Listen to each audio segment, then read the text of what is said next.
Welcome to my super type A attempt at being Zen, the podcast.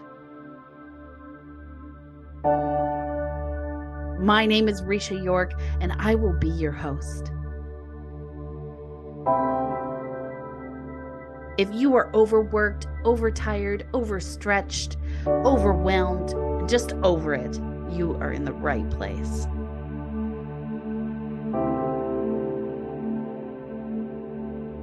We like to say we are currently working towards Zen-ish. I'm thrilled that you've joined us. Let's see who will be supporting us on our path to Zen today.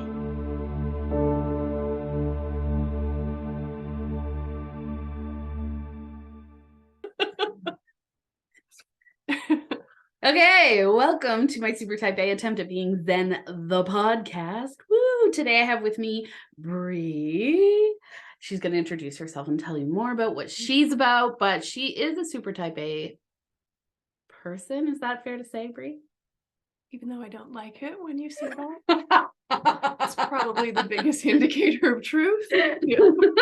So we're going to talk a little bit about like the challenges, and also she has a really fascinating job that I think brings a little bit of perspective to this topic as well. So Bree, please introduce yourself. Okay, I am Bree LeFeuvre. I am super duper type A. I'd like to say maybe in recovery because it feels like something that I'm we're all in recovery to tackle and maybe not identify. Although I don't even know if I identified that way. It just kind of happens and then pukes all over my life. Which then brings in the need even more to try and find Zen ways. Mm-hmm. I have 4 kids. I'm a single mom. I have a super busy life, really community involved, super animal person too. So 4 kids, 3 pets. Keeps a busy household too. You have a full house. Yes. Yes, we do. In really glorious ways. It just makes a really busy space and dynamic. But yeah, of course. Yeah. Like Grand Central Station. Exactly. And they're all teenagers. So it's like them and their buddies and boyfriends and girlfriends and things that come in and out and whatever the social du jour is. Wow. And it's interesting and amazing all at the same time. I'll bet. Exhausting also at the same time. And you're running behind them being like, use a coaster, close the door. Yeah. I love you. Yeah. Throw that in. I'm lucky in the sense though that all 4 of my children, even at high school, will yell back, "Love you too, Mom." Oh, that's so nice. You've done something right. Mm-hmm. That's great. Yeah. Yeah. And then I'm involved in nonprofit and social work and that whole sector of the community and all of the brilliance that it brings and all of the tremendous challenges and excitement and kind of more feeling of parenting through every facet of my life brings. Right. But it's awesome. Yeah, I can imagine. Yeah. And you're currently the executive director of a not-for-profit. Yes, a Coaching Jubilee House here in Aurelia. Mm-hmm. And then we partner with a couple of other agencies. So then doing a lot of partnership and strategic planning with other agencies as we grow ours and theirs and looking at Simcoe County and potentially the province and beyond. And you can you tell me a little bit about what Coaching Jubilee House does? Mm-hmm. It's Aurelia's longest standing and only long-term transitional home for women and their dependent children still. So we're the only ones that are actually serving families, which is complex in its sense and yet also a really challenging demographic. Yeah. As women, we know that women are kick-ass survivors. Yeah. So a lot of the time this demographic hides. So then by the time we see them, there's a lot of various things at play that have really kind of caused the collapse to lead them to where they need support. Right. So it's a really complex job, really complex demographic of people that we serve, as well as then the rest of the families that are in really similar situations and either like on the cusp. And I mean, it hits everything, right? Yeah. Through my own experience, I learned that you don't have to be homeless to still be experiencing a lot of these same things where relationship breakdown or loss of employment or someone getting sick or anything can suddenly now just put your life in a total tailspin.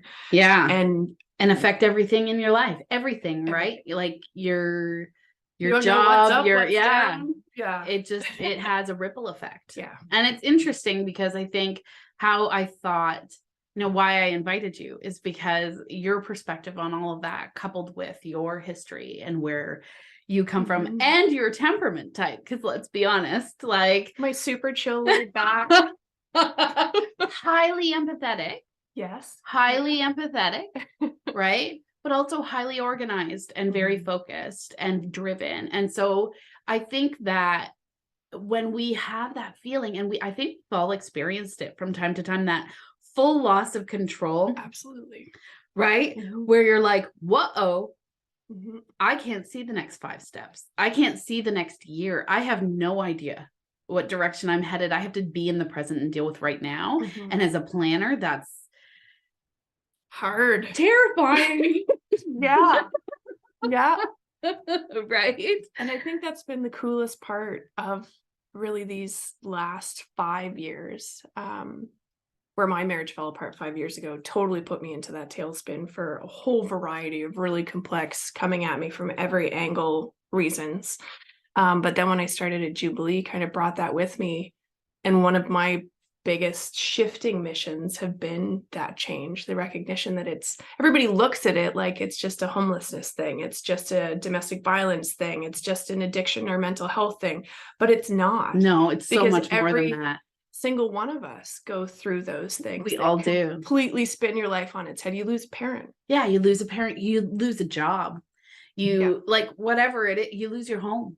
Identity gone. Yeah. Your sense of security gone. Your ability to think about and rely on the future gone, because now you don't know what that is. I had a great conversation with someone about that this week, because they were like, I really anchor myself to who I am in my job. That's like how I define myself.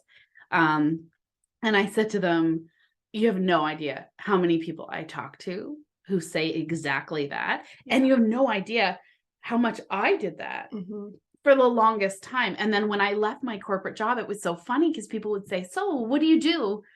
And I'd go, yeah. And I can't say nothing, because it's not that I do nothing. It was like I was recharging and I was taking a break, and it was really interesting. So I started calling myself a lady who lunches. I remember that. I think that was one of the things you had said when we first met years ago.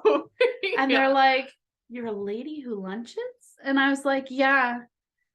And they're like, what's that? Yeah. What does that mean?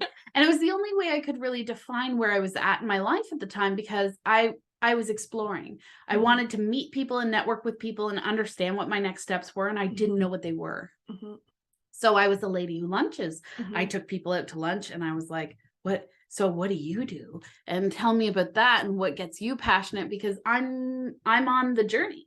I'm trying to figure my thing out. And then when I finally came to terms with the fact that it's actually my values that make me me, and not my job or where I live or who I know or who I am to other people. It's my values that's my lighthouse. Now it's like, you can drop me in anywhere. Right. I could do any role. I could be in any place, and I still have that confidence and security and calm identity, right? Where I don't now feel like I'm searching for the answer. So I've got some questions I want to ask you. Oh, I know. All right. So my first question is, how does the concept of Zen enter into your life? It has to. Is that a totally type A answer? No. I must force it in and create a system that I can replicate so it's easier to do the next time, right? That's Zen. Yeah. Zen is what it is to you. It was funny. We had a guest on who was talking about how the word yoga actually means like more than the practice of a yoga practice. And they're like, yoga to you might be going for a walk and listening to a podcast. And I'm like, oh, I love yoga. Right. I feel like it's the same thing with Zen. Zen to you is your Zen, and it's so unique to each of us. Yeah. Right. Yeah. Well, and you were talking about not boundaries, values before. And I've done a lot of work in my postgrad and really focus on that. And then even in a lot of my own teachings and counseling sessions and stuff. We use it a lot with my kids. Yeah. Like totally the lingo and the verbiage that we use. But one, I do a really interesting method that like we kind of redo it each year, because you have, in my perspective, you have kind of the 10 to 15, right? But really 5 are foundational that don't really ever change. They never change. Meanwhile, as you move through different challenges and facets and seasons of your life, the others shift, because it just depends on really what's most valuable then. Yeah. But balance for me has always come up as number one every single time. Oh, I can imagine too. I mean, you're living in Grand Central Station. It's like an onslaught of children and furry animals, right? On top of your snot own and life. hair everywhere. It's just from all kinds of different species. That sounds lovely, right? Isn't it? Yeah. And then your own goals, your own career, your own everything on top of all of that. So how does Zen participate in your life? How do you find it? Where do you find it? Honestly, I think a lot of it is that I have to create it. Yeah. Because it will always just remain out of my reach otherwise. And it's like, I'm sure everybody again does this, that it's like you come up with these really amazing systems and routines, and I'm totally a system person. That's how things in boxes that I can replicate work really well. Yeah. And then you can monetize it and do all kinds of brilliant things with it, right? But it's like finding these routines that I have to get into and I have to maintain, and then you do it for 3, 4, 5 months, and then you're feeling amazing. Yeah. Things are great, and you're like, great. You start to drop off. Oh yeah. All of the systems or the things that you were doing that work. It's funny. So we also talked about this in another podcast where it's like there's seasons for things. I think what happens is we find these things that work for us and we go in gung ho. And then when we drop it, we start to beat ourselves up because our super type A mind is like, that was working. And now you've blown it. And now you failed. Stop. And look at you. And look what you've done. And now look where we're you're now. And like, can't we forgive ourselves and show ourselves a little bit of grace and say, you know what? I did that for a season. It worked so nicely for me. Maybe I need a mini break and then I can come back at it. And I think what happens for us, especially when we're super type A, it's all or nothing. It's black or white. It's not like we don't play in the gray area well. We're amazing or we're absolutely not. Right. And like we're our toughest critic. Yeah, this whole journey in between, you're like, no. Yeah. Doesn't matter. It's this or this. That's exactly. And we're our toughest critics. So we're always coming at ourselves being like, you blew it. Like you dropped your workout routine. You dropped your whatever that was working. And I'm working so hard in my journey to Zen to be like, it was a season. I did it really well. And just because I screwed up today doesn't mean I can't pick it right back up tomorrow. Or for me that you didn't learn during that difference too. Because just because I've stopped the cycle this time again, doesn't mean that where I stopped isn't different than it was before. And it doesn't mean that I'm not in a different place now and I re-pick it back up. Yeah. And I think a lot of faith of having the trust in myself and kind of the universe or whatever you want to call it that's behind it that then has that shift to come back to it again. Totally. It's like the building and the growth phase, right? Building and productivity is really, really high. Yeah. Total type A push because you get that little high and it's energizing and we're building and look at us and we're going and like checking things down and just chomping through tasks to then shift to the now I need to just rest and be and lunch and take it in and see what I've learned and apply it instead of just kind of constantly chasing down that next step. That's it. I think that's another form of addiction is the busy making. We don't stop and reflect and think about what we've come to. We just go. Also, if I don't stop, I don't have to deal with any of the problems that I don't want to deal with. I can just deal with the things on my task list and run headlong into them, right? And I think there's something interesting to be said about when we do take a pause in our routine and then we revert back to things that are maybe not healthy, or I think there's something to be said about that because I think we see some of those things as treats, or we see some of those things as a reward. It's familiar, so it's comforting, right? Yeah.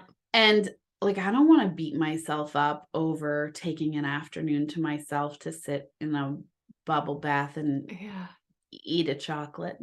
Cake. Do you know what I mean? Oh man, I love cake. Don't get me started on cake, Brie. Cake. Yeah. Come on, go bigger than hot chocolate. I love cake. I love cake in a way it's like probably not healthy. Oh. Like I am fully aware. Always looking for an opportunity for cake. But yeah, like that's the thing. I think, when we beat ourselves up over that, then what? Like we're robbing ourselves of these things that we actually truly enjoy. It's everything in moderation. Right? Yep. So it's okay to take a break and have a cheat day and eat your cake and whatever. If you're eating cake every day, we have a problem. Right?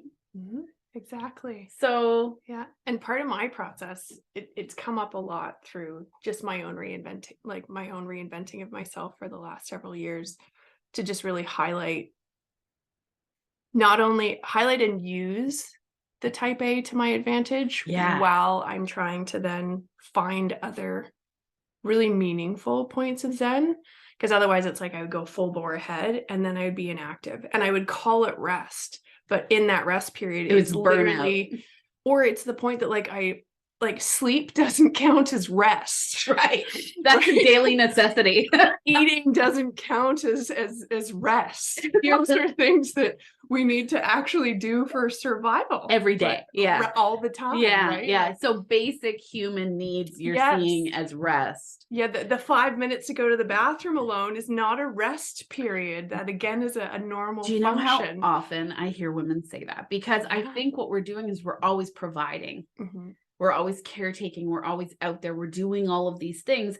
And then it's like, well, today I got to sit and read a book for an hour. And it's like, okay, if that's an anomaly, and don't get me wrong, everything is temporary. Sometimes you have seasons of life where you're just moving at the freight train pace. That's how it is. Right? And you have no control around that. You can't affect it. Okay, cool. But generally, you are actually in charge of designing your lifestyle. So basic human needs and function are a right, not a gift. Right. Right. Yes. And I think that leads into so many of our foundational beliefs too, because a lot in my own journey, and then I see it in the commonalities of others, is like getting back to those childhood foundational beliefs. Yeah. Of like, how am I worthy? How am I valuable? What do I say to the world in my action and in my inaction? And for me, busyness was the more you can produce, the more valuable you are. Oh, 100%. This is like can we have that made as a poster for everyone who's type A? The more you can produce. There was a point a couple weeks ago where something I said actually on one of the modules I was recording, I was watching it back to edit it, and I was like, oh, that's really smart. And realized I gave that advice on the module. And I also really needed to hear it. And that advice was, your legacy in this world is not your achievements. It's your relationships. And I was like, oh, right. And when you're a hyperachiever, right? And you're hyper focused on achievement, you need that reminder. Yeah. And I think I've spun it into an interesting way with what I do now, and really how I functioned forever, but especially what I do now, because in my job and in raising my kids, and always relationships are like right under balance, right? Yeah. That's the key. But now what I've done in a really beautiful type A Zen seeking way is I've created the space to have those as the forefront and have those as my driving factor, but then to learn and analyze and understand them to the point that then like my type A kicks back in. And then it's like this really interesting battle of how do I continue to let these naturally evolve and hold those as a really high value, while then also not pathologizing, but analyzing and finding the keys and understanding myself more and really searching for those commonalities more, because then it makes me do a better job. Right. in my professional career as a mom, I think as a human being, Yeah. when I can enter into other spaces with people. I relate to that. Like it. I relate to that because it's same, like in my Yeah. job, I'm talking to other people, I'm hearing their input, I'm hearing their point of view on things, and I'm like, oh, interesting how that happens between you and your mother, Right. when that actually happens between me and my son. And I'm like analyzing and thinking about how I can apply what I'm doing at work to home and how I can apply what I'm doing at home to work. And those boundaries are blurred. And frankly, that's part of why I think I'm good at what I do. Right. Yeah, I agree. Right. I totally agree.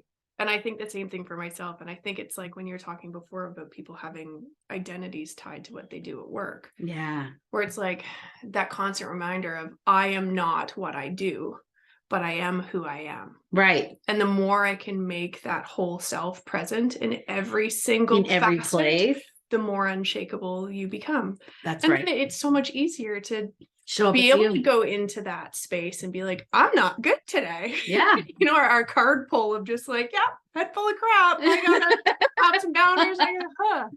Or then I don't have to go to work, or I don't even potentially have to be with clients and be like, no, yeah, I could pull on the facade. Yeah, you can set boundaries and understand like where you are. The more self-awareness you have, okay, I'm going to say something that might be a little bit controversial. I feel like the more self-awareness you have, the more Zen you can be. Absolutely. Because you can remain more grounded in who you are. Right. And that's such a process of like me maintaining. It's exhausting, frankly. Absolutely. It confirms to me that I am 1000% an introvert. If nothing else, over these last 4 years, and having COVID brilliantly shine a light on that, where I'm like, this is amazing. Like quarterly go into a week-long lockdown. Like, just like, we're not allowed to leave. I was like, you can see my nail marks on the front door. That was me. I was like, let me out. Right. Yeah. This isn't working for me. I think it was the second one, like 1 or 2 weeks into the second one, and I turned my phone off. And then I have a really extroverted friend that was like, I'm really worried. Like, she showed up at my door. I'm super worried about you. We can't have lockdown. I know I'm not supposed to be here. You don't even have your phone on. And I'm like, leave me alone. Right. No one can gain access. I'm with my fuzzy children and my human children, and we're just in like this bubble here. And it's it's funny though you should say that, because I think like as you're saying, you have to create the Zen. Right? Especially in the lifestyle you have, and as an introvert, like how do you with a house full of people all the time have your quiet alone time? So do you have like a space? Do you have like a thing you do? My room. I definitely have a thing that I do. There's a few things that I think we were talking about this from another person that's been on a prior podcast too, of just like you have kind of your few key items, where water to me, like any kind of hot water, especially like hot shower, not really bath person, but like hot shower, my bedroom. I wake up really early in the morning. That's key too. Like before the rest of the world is up, gets me my space. I can get up, I can go to the gym, put on my don't talk to me bitchy gym face, like go in and do some physical challenge and sweat it out and kind of lay that the anxious energy of the day. But setting that morning routine is key. If my morning is off, my entire day is messed. I get that. If it's not good, scrap the whole day. Because like I'm peace out. You'll find me in the bush. Because that's my next space. It is the bush. The more frequently I can get in with the trees, the better. If I can do it barefoot, even better. Right. I have been grounding before grounding was a thing. Like they call it forest bathing now, but it used to just be you retreat to nature. Like it's not a thing. It's not something unique. It's not something people have to be taught. Take your shoes off and go into the woods. Oh, 1,000. I'm the water. For me, it's water 100%. So like in the summer, especially, there is something, or even like just before summer hits, my kids are all still in daycare and school, and it's really quiet around here, but it's warm enough because we live on the lake that's kind of shallow, so it heats up fast, right? I will literally at lunch hour walk out into the lake and just float for like 20 minutes. And then I'll do a meditation practice out there, Mhm. and it's pristine, like the water's like glass. Yeah. To me, that's my idea of heaven. There literally is nowhere where I feel more connected, more relaxed, more calm. And in the summer, same thing. If I can get my kids into the water, they could be screaming bloody murder. If I'm in the water, It's okay. I'm okay. I'm okay. But there's other spaces where I feel, and I'm very nesty too. So Mhm. my home is like Mhm. The safe space. the safe space, Yeah. right? And when you know that about yourself, you can also provide that for yourself, Mhm. right? So if water is something for me, even though I hate being told to take a bubble bath, because I do love baths, Mhm. I feel like it's really condescending when someone's like, "Oh, you're Right. stressed, take a bubble Yeah, bath." they're there. I'm like, "Bugger off." Yeah. Right? But a bath, or we have the hot tub, sit in the hot tub, Mhm. just observe the world as it passes me by. I'm not often an observer. Mhm. I'm so often in the fray. Mhm. So taking a moment to sit in that seat teaches me a lot. Yeah. Yeah, for me, it's like you were talking about before with the empathy too, and that empathetic connection, or if I can get into the woods, I feel less. Yeah. And then, but it's like I feel less, but I don't feel less, because then I can actually feel Feel the yourself. grass. I can feel the dirt. I can feel the trees. I can smell the dirt. I can smell, you know, the decaying leaves. I love spring and fall because of that foresty Yeah, smell. me too. My kids laugh at me because I'm like, Oh the yeah. season's gonna change. You smell it. They're like, "Oh my God, Mom! Like, can you Yeah. put your shoes on? People Yeah. are walking by. Like, will you get what are you doing? I'm snow angel. Like the leaves mud. Yeah. I'm like that with the rain. I love the rain. Mhm. And that smell right after it rains. Oh my God. Like people have tried to bottle it. They just don't do it justice. It Mm-mm. just is such a magical earthworm slash, I don't know what it is, but it's And people so try to nice. replicate it. They try to replicate it by forest bathing trips. They try to replicate it by all like these monitors. I mean, it's Yeah. not supposed to be a group Just thing. be in the moment. And that's exactly it, because you can't capture the moment of the present. My kids make fun of me and my husband because when it hard rains, Mhm. I put my bathing suit and go out and like dance in it. Right. And they're like, Mom, are you okay? I'm like, are you kidding? This is like the best day. Yeah. They're closing the door, They're drawing like, the blinds. okay, Mom's a witch.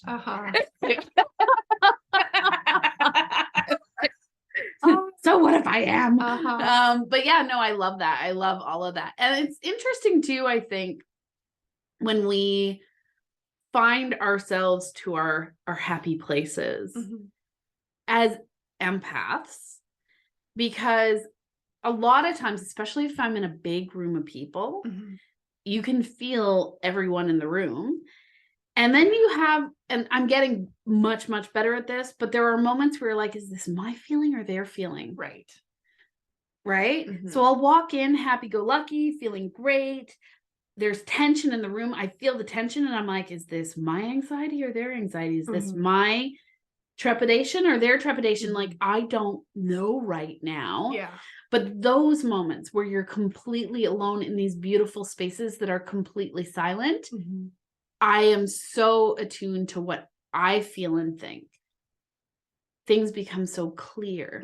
Nothing gets muddled or confused. And that happens just in my house, right? Like exactly. The kids come home, my husband comes up, suddenly there's like a whole shift in feeling in the room. And you're like, is this me? Is this them? Do I feel that way? Do they feel that way? And then I get reactionary.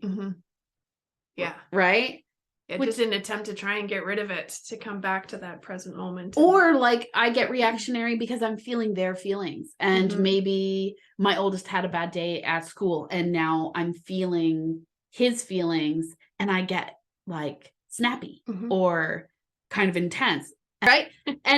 But I feel it's like comes in. And I think as an empath, you have to work so hard to set those boundaries to not feel everybody else's feelings. Yeah. And in order to do that, I need those moments by myself so I can define like, oh, right, that's what my feelings. Here I am. Yeah. Yeah. That's what my feelings feel like. And it does feel different when it's somebody else's feelings that come in. So being able to define that line between mine and yours it's like life-saving. Yeah. That was something I had to do a lot of work on too, that I think has created a new level of Zen. Through my own abuse history, I learned that I really had no idea what my own needs were. Like early on in therapy, they'd be like, what do you need? I need a house. I need to eat. I need to sleep. I need to take care of my kids. No. What do you need? And like actually need, right? Where I had no idea, and I had no idea what my feelings were, and that like my feelings could only exist within a really kind of melancholy space. Yeah. So I couldn't really have So you knew when you were highs. down. I couldn't really have really low lows. Well, not even to know when I was down, but because that was the only space that was safe. Right. Was just dependable, kind of consistent melancholy. Don't go too high because then you get seen too much, but don't go too low because then you're too vulnerable. So it's like staying in this this space of almost nothing. Yeah. So having to learn what I was actually feeling, kind of push outside that boundary. Sure. But then get comfortable in my own grounding to know that Zen isn't just bubble baths and chocolate cake. It's not just about feeling really good all the time. It's not about feeling connected. It's not about feeling peace. It's about finding ways to get back to it. Yeah. And recognizing like, I'm not okay right now, but type A, I will be. I will be. This moment can shift and I don't have to carry this through. And yeah, how else can I get back to those spaces, but be in that space? Yeah, giving and it be really space. Not okay. Yeah. Or be in that space and be really, really too okay. Yeah. Kind of whatever the like we've been dealing with a lot of grief in our house over the last year, and that's big, right? Mm-hmm. Like it comes in waves. And for me, it's like allowing myself to sit in it and cry and think about the things that upset me, and then be like, okay, and now I want to shift this to a place of gratitude that this person existed for me, or whatever it might be. But you have to allow the low. Yeah.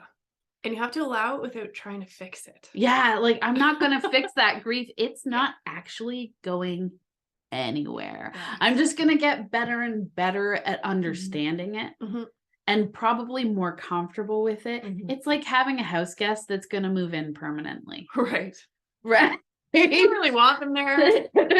They leave their toothbrush on the counter. Yeah, at first it's kind of uncomfortable and you're not really sure how to live with them in your space. And you're like, oh, you're going to put your stuff there, are you? Okay. But as they get more familiar and as you get more comfortable with them, you're like, I see. Okay, you live here now. Cool. You sure forever? Yeah. No. Right? Yeah. But I think then it just becomes like, this is part of me. This is part of family. This is part of my life now. And so accepting it, which is always the first step to like moving anything through. Yeah. Right? Accepting it, understanding it, and then being grateful for it because of what it shows me. Exactly. Right? Which is tough. Yeah. That's tough. I think when people are at their lowest, finding the gratitude for being there, and people will get angry when you suggest it. I get it. I totally get it. I think I've been angry when people have suggested it. But the practice of it is truly magical. Yeah.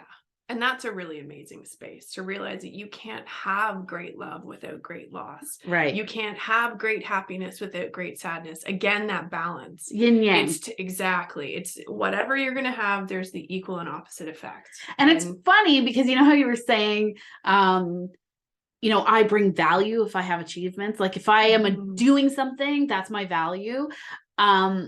That is also often coupled with, I want people to like me. I want to be liked, right? And I remember I said to a client once, well, it's like yin yang, right? 50% of the people on this planet are not going to like you. Right. And they were like, what? But it's me. Yeah. I'm like, it's a big number, isn't it? There's a lot of people. But that's helped me. Like, I get very comfortable with that number. All right. You don't like me? No skin. Cool. I'm good. Right. Like, it's okay. That doesn't hurt me anymore. Yeah. Right. But there are some people where their entire being is, I'm a good person and I just want to be liked. And because I'm a good person, everyone should like me. Exactly. Instead of it just there's no way that's happening. Nope, not everything fits. And really, you don't want everyone to like you because that's a lot of people. That is a lot of people. That's a lot of other relationships. That's a lot of time and attention. That's the introvert. Right. I'm like, I don't know. It doesn't sound so bad. I'm like 10, right? 10 people to like you is good. I don't want everyone else to hate me, but like I only have so much space. Yeah, I only have so much time I can give. Yeah. Well, and I think that's why it's also that it's so important that we curate our circle. Yes. Right? Yeah. Who's your circle? Who are those people that get that time when you have it? Absolutely. I've become almost ruthless in how Good for you. Some people look at me, as I said before, I'm off social media again now, and I got so many messages of just that there must be a crisis. Right? The fact that I've gone off social media must mean that there's something wrong. Like, no, I don't want to talk to you. Like, I don't want to see this. I don't want really people.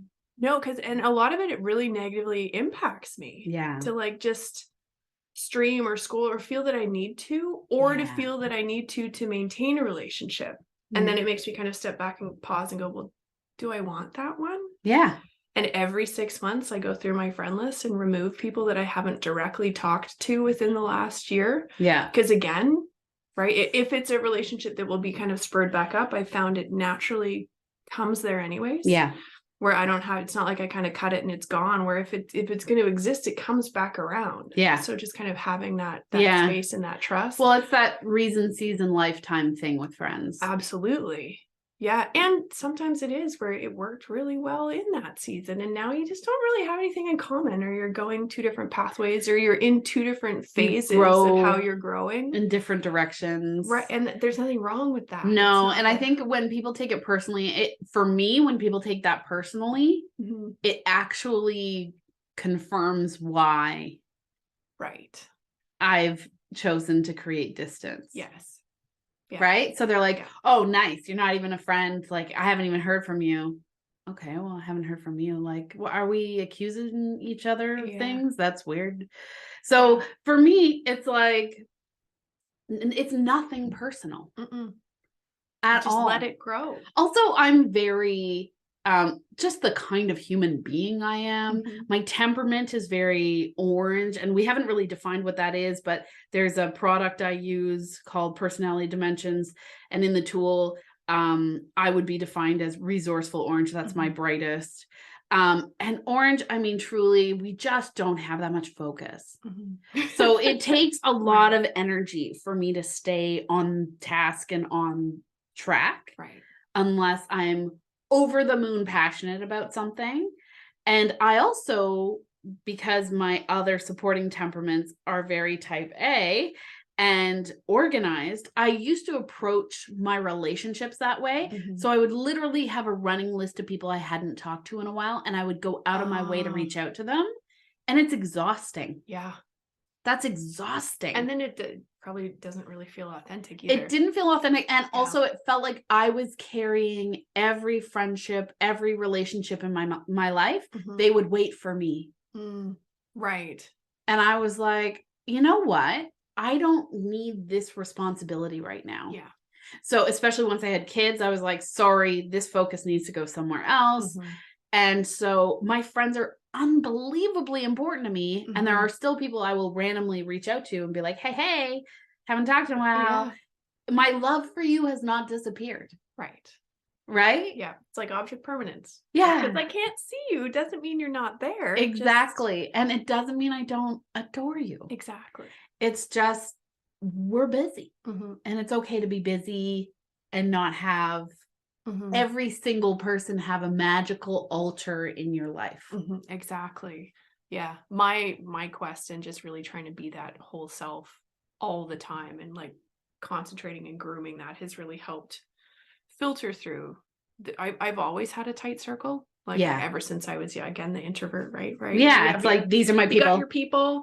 And I was always really social, and like, I'm very well connected. And I think that's still the same way, where I know a lot of people. I'm really connected to a lot of people. I can't really go anywhere, even if I don't go in. I'm like hiding behind my hoodie so they don't see me in the cereal aisle. Can't say I haven't done that. It's because I want to get in and get out. But like the people that I choose to spend time with are really limited. Right before Christmas, my partner Mark and I hosted friends at my house. It is the first time we as a couple have ever had anyone other than my family in my home. And then we were joking around about that when the friends were there. I'm like, you're the first couple we've had over in this space. And she's like, what are you talking about? Your house is great. And Mark's like, I know, I want to entertain, I want to whatever, but that I'm so selective as to who especially comes into that circle. Yeah. Because that circle is like me and the kids and like where we come in to rest and recover and recuperate from the world. Well, in your history. Yeah. Suggests that you want to create a very safe space for you and your family that is forever guarded. Yes. I get that because I came from that house. Right. Right. And in the same sense, then I have an expectation on the people that come into my house to understand what an honor it is. Yes. To be in that space. Yeah. And that's an interesting dynamic when you start putting that on your relationships of just like, I'm pretty freaking awesome. It's interesting to think of it that way because I also grew up in a home where it's like, this is our sanctuary, this is our safe place, and only a select few people are allowed past these doors. Right. And maybe other people came from time to time, but they weren't regular visitors. Right. They might have poked through or were part of a party or something along those lines. Yeah. But those regular visitors, those are the people who understand you're in the inner circle. This is your home, as much your home as it is mine. Exactly. And those are the ones that actually get access to your Zen. Yeah. Right. Like it's that I always want to try and live as present as I can, like in that and utilizing that concept. And yet really that's the rawest form of me. Right. There's a reason I go to the bush by myself. Yeah. There's a reason why my house is just mine. Like there's a reason for all of that. Because if you get brought into that space, like, whoo, high honors, props to you. There is something there and developed because that's me. And that's me and my wholeness. And I feel like what I struggle with, in showing up as myself. So I'm really great at turning my filter off. I haven't noticed.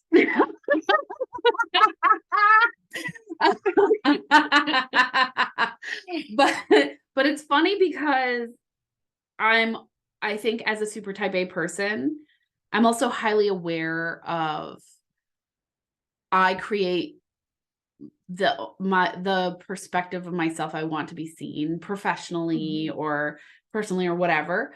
And what those 2 years of COVID did for me was actually make me so myself that now as I'm coming back into my professional space on a regular basis, I am struggling really hard to turn the filter back on.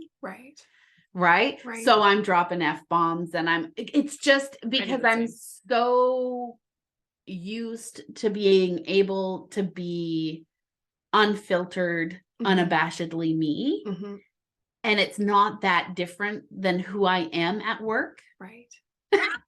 Right. I drop F-bombs at work all the time.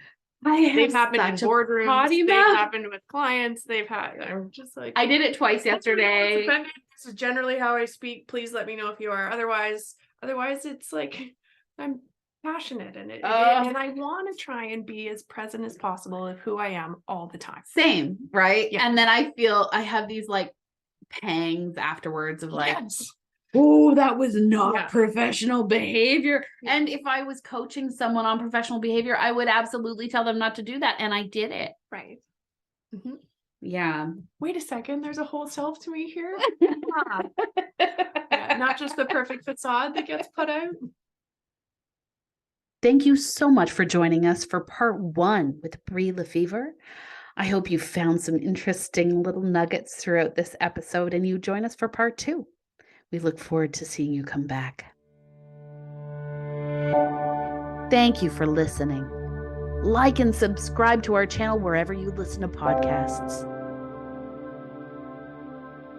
Visit www.yorkmotivational.com for more information on my Super Type A Attempt at Being Zen, the coaching program, Lead Without Permission, or visit our contact page to reach out to Risha.